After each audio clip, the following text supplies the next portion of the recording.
represents graduation day. So this is the first time we are celebrating welcome day.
And in the presence of this assembly,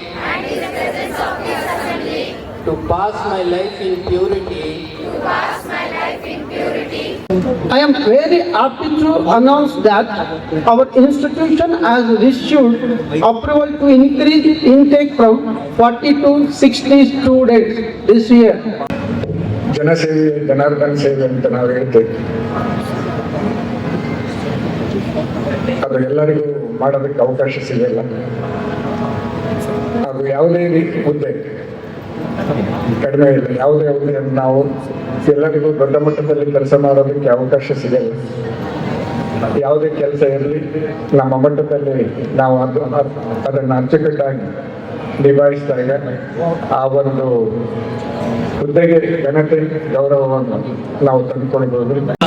ಸತತವಾಗಿ ಸಾವಿರಾರು ಜನಕ್ಕೆ ಆರೋಗ್ಯವನ್ನ ಕೊಡುವಂತ ವ್ಯವಸ್ಥೆ ತಮ್ಮಲ್ಲಿ ಮಾಡಿದರೆ ತಮ್ಮೆಲ್ಲರಿಗೆ ನನ್ನ ಅಭಿನಂದನೆಗಳನ್ನು ತಿಳಿಸ್ತೇನೆ. ಈಗ ತಾನೇ ನೆರವೇರಿಸಿದ್ದೀವಿ ಲ್ಯಾಂಪ್ ಲೈಟಿಂಗ್. ತಮ್ಗೆಲ್ಲರಿಗೆ ಹೇಳ್ಬೇಕಂದ್ರೆ ಈ ಏನು ಒಂದು ತಾವು ವೃತ್ತಿಯನ್ನು ಎನ್ಸ್ಕೊಂಡಿದ್ದೀರಾ. ಯಾಕಂದ್ರೆ ಇವತ್ತಿನ ದಿವಸ ಸೇವೆ ಅಂದ್ರೆ ಫಸ್ಟ್ ಯೋಚನೆ ಮಾಡೋದು ನಾನು ಡಾಕ್ಟರ್ ಆಗ್ಬೇಕು ಅಂತೇಳಿ, ಇಂಜಿನಿಯರ್ ಆಗ್ಬೇಕಂತೇಳಿ. ಮುಂಚೆ ಕಾಲದಲ್ಲಿ ಸ್ಟಾಫ್ ನರ್ಸ್ ಅಂದ್ರೆ ಬಹಳ ಲಾಸ್ಟ್ ಅಪ್ಪ ಅಂತೇಳಿ ಬಹಳ ಮುಂದೆ ಬರೋದಕ್ಕೆ ಬಹಳ ಯೋಚನೆ ಮಾಡ್ತಾ ಇದ್ರು. ಇವತ್ತು ಒಂದು ಸ್ಟಾಫ್ ನರ್ಸ್ ಅಂದ್ರೆ ಒಂದು ಸೇವೆಯಾಗಿ ಬೆಳೀತಕ್ಕಂತ ಒಂದು ಉನ್ನತವಾದ ವಿದ್ಯೆನಂತಾನೆ ಹೇಳ್ಬೇಕು. ಯಾಕಂದ್ರೆ ಇವತ್ತು ನೀವೇನು ಈ ಒಂದು ವಿದ್ಯೆಯನ್ನ ಆರಿಸ್ಕೊಂಡಿದ್ರಿ, ನಿಮ್ಮ ಪೇರೆಂಟ್ಸ್ ಕೂಡ ಬಹಳ ಹೆಮ್ಮೆ ಪಡಬೇಕು.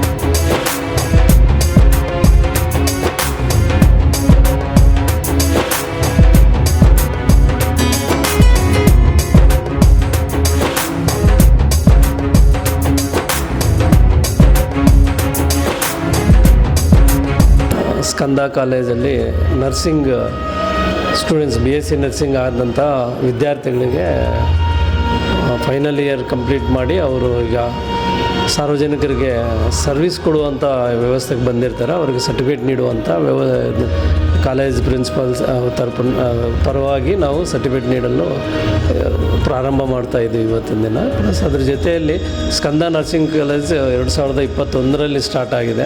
ಸೊ 4 ವರ್ಷ ಇವತ್ತಿನ ಓದಿ ಹುಡುಗರು ಇವತ್ತಿನ ದಿನ ತಮ್ಮ ಡಿಗ್ರಿ ಸರ್ಟಿಫಿಕೇಟನ್ನು ಪಡೀತಾ ಇದ್ದಾರೆ. ಅದರಲ್ಲಿ ಡಿಗ್ರಿ ಸರ್ಟಿಫಿಕೇಟ್ ಅದಾದ ನಂತರ ಸಾರ್ವಜನಿಕರಿಗೆ ಸೇವೆ ಮಾಡುವಂಥ ವ್ಯವಸ್ಥೆಯಲ್ಲಿರುತ್ತೆ. ಅವರಿಂದ ಸಾರ್ವಜನಿಕರಿಗೆ ಸೇವೆ ಆಗಬೇಕು ಮತ್ತು ಎಲ್ಲ ಎಥಿಕ್ಸನ್ನು ಉಪಯೋಗಿಸ್ಕೊಂಡು ಅವರು ಮಾಡಬೇಕು ಅನ್ನೋಂಥ ಇದನ್ನು ಸಹ ನಾವು ಅವರಿಗೆ ಹಾರೈಸ್ತಾ ಇದ್ದೀವಿ. ಅದ್ರ ಜೊತೆಯಲ್ಲಿ ಅವ್ರಿಗೆ ಶುಭವಾಗಲಿ. ಇವತ್ತು ಸ್ಕಂದ ಇನ್ಸ್ಟಿಟ್ಯೂಟ್ ಆಫ್ ನರ್ಸಿಂಗ್ ವತಿಯಿಂದ ಮೊದಲ ಗ್ರ್ಯಾಜುಯೇಷನ್ ಡೇ ಮತ್ತು ಲ್ಯಾಂಪ್ ಲೈಟಿಂಗ್ ಪ್ರೋಗ್ರಾಮ್ ನಡೀತಾ ಇದೆ. ನಮ್ಮ ಮೊದಲ ಕನಸು ಆರೋಗ್ಯ ಸೇವೆಯಲ್ಲಿ ತೊಡಗಿಸ್ಕೊಳ್ಬೇಕು ಅಂತ ಹೇಳಿಬಿಟ್ಟು, ಅದು ರೂರಲ್ ಭಾಗದಂಥ ಮಕ್ಕಳು. ಸೊ ಮೊಟ್ಟ ಮೊದಲ ಬಾರಿಗೆ ಅವರು ಗ್ರ್ಯಾಜುಯೇಟ್ ತಗೊಂಡು ಇವಾಗ ತಮ್ಮನ್ನು ತಾವು ಆರೋಗ್ಯ ಸೇವೆಯಲ್ಲಿ ತೊಡಗಿಸ್ಕೊಳ್ತಿದ್ದಾರೆ. ಅವರೆಲ್ಲರಿಗೂ ಕೂಡ ಒಳ್ಳೆಯದಾಗಲಿ. ಅವರು ನಿಸ್ವಾರ್ಥ ಮನಸ್ಸಿನಿಂದ ಎಲ್ಲರೂ ಕೂಡ ಆರೋಗ್ಯ ಸೇವೆಯಲ್ಲಿ ತೊಡಗಿಕೊಳ್ಳಿ ಅಂತ ಹೇಳಿಬಿಟ್ಟು ನಾನು ಹಾರೈಸ್ತೀನಿ. ನನ್ನ ಹೆಸರು ಭವನ್, ನಾನು SB ಗ್ರೂಪ್ ಆಫ್ ಇನ್ಸ್ಟಿಟ್ಯೂಷನ್ನ ಡೈರೆಕ್ಟರ್.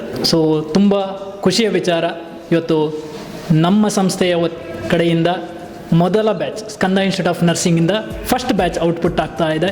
ಆ ವಿದ್ಯಾರ್ಥಿಗಳು ಏನಾದ್ರು ಹೊರ ದೇಶದಲ್ಲಿ ವಿದ್ಯಾಭ್ಯಾಸ ಮಾಡ್ತಾರೆ ಅಂತಂದರೆ, ಫಾರ್ ಎಕ್ಸಾಂಪಲ್ UK, ಜರ್ಮನ್ ಅಥವಾ ದುಬೈ, ಈ ದೇಶಗಳಲ್ಲಿ ಏನಾದರೂ ಅವರು ತಮ್ಮ ಜಾಬ್ಗಳನ್ನು ಮಾಡ್ತೀವಿ ಅಂತಂದರೆ ನಮ್ಮ ಜೊತೆ ಬಂದು ರಿಜಿಸ್ಟ್ರೇಷನ್ ಮಾಡಿಕೊಂಡ್ರೆ ಅವರ ಮುಂದಿನ ಜೀವನವನ್ನು ಭದ್ರಗೊಳಿಸುವಂಥ ಜವಾಬ್ದಾರಿಯನ್ನು ನಾವು ಅಂದರೆ SB ಗ್ರೂಪ್ ಆಫ್ ಇನ್ಸ್ಟಿಟ್ಯೂಷನ್ನ ಕಡೆಯಿಂದ ನಮ್ಮ ಸಂಸ್ಥೆಯ ಚೇರ್ಮನ್ರಾಗಿರುವಂಥ ಶ್ರೀಯುತ ದಮ್ಮೂರ್ ಶೇಖರ್ ಮತ್ತು ನಮ್ಮ ಸಂಸ್ಥೆಯ ಫೌಂಡರ್ ಮತ್ತು CEO ಆಗಿರುವಂಥ ಡಾಕ್ಟರ್ ಭವ್ಯ ಶೇಖರ್ ಮೇಡಮ್ ಅವರು ತಗೊಂಡಿದ್ದಾರೆ.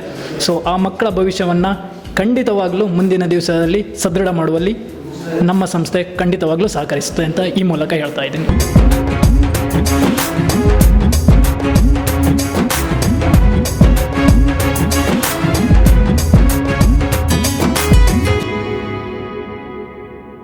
ಬಳ್ಳಾರಿಯ ನಿರಂತರ ಸುದ್ದಿಗಾಗಿ ಬಳ್ಳಾರಿ ಬೆಳಗಾಯಿತು ಚಾನೆಲ್ನ ಸಬ್ಸ್ಕ್ರೈಬ್ ಮಾಡಿ ಹಾಗೂ ಬೆಲ್ ಐಕಾನ್ ಒತ್ತಿ.